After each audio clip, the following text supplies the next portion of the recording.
नमस्कार, मैं सत्येंद्र कुमार सिंह, साथ में बेरमो से चंद्रिका मर्तंड आप सबों का स्वदेश वाणी में स्वागत करते हैं।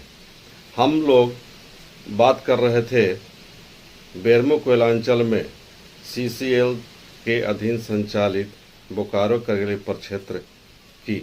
यहाँ सरकार ने ज़्यादा से ज़्यादा कोयले का दोहन करने के लिए या ज़मीन में जो कोयले हैं उनको निकालने के लिए एक नई योजना की शुरुआत की थी। यह योजना शुरुआती के दौर में 300 करोड़ की थी, लेकिन अधिकारियों की अदूरदर्शिता के कारण यह योजना आज 4000 करोड़ रुपए की हो गई है। 40 वर्षों तक इस योजना को संचालित करने में लगे अधिकारियों को, बावजूद इसके एक छटा कोयला भी कंपनी नहीं निकाल सकी। इसका कारण ये रहा कि यहाँ की विस्थापित समस्याओं को लेकर के काफ़ी उधेड़-बुन की स्थिति बनी रही। कंपनी जमीन तो ले ली कोयले के उत्पादन करने के लिए, इस योजना को संचालित करने के लिए, लेकिन जमीन के बदले कुछ देना नहीं चाहती थी, या यूं कहें कि ग्रामीणों पर दबाव बना करके उनकी जमीन लेकर मुफ्त में कोयले का उत्पादन करना चाहते थे।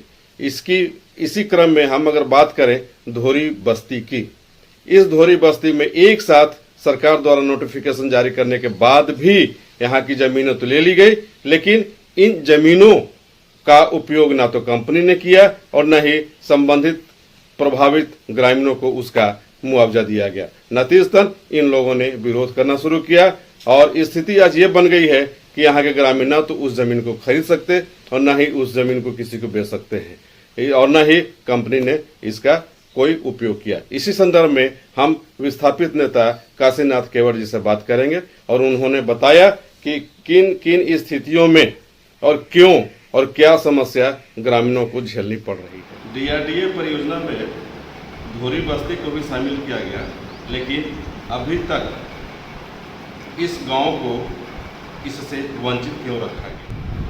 DRD प्रोजेक्ट में एक साथ नोटिफिकेशन किया गया था, जिसमें ढोरी भी था।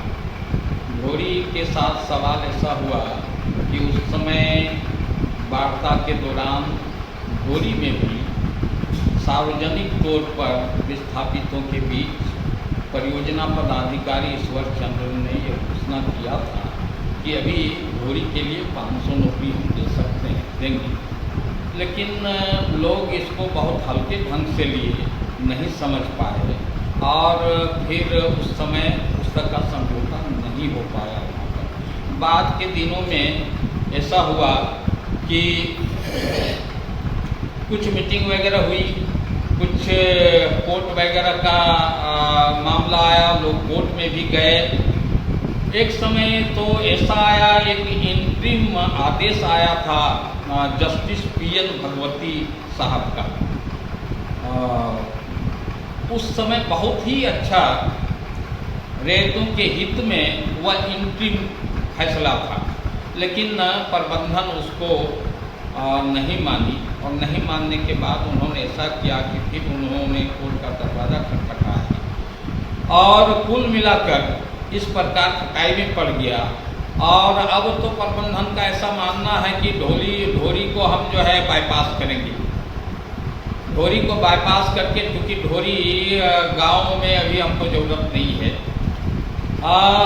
दिक्कत यह है कि ये CCL प्रबंधन के मुद्दे की बात नहीं है, वे नोटिफाई नहीं कर सकते हैं, ये उनके अधिकार क्षेत्र में नहीं आता है।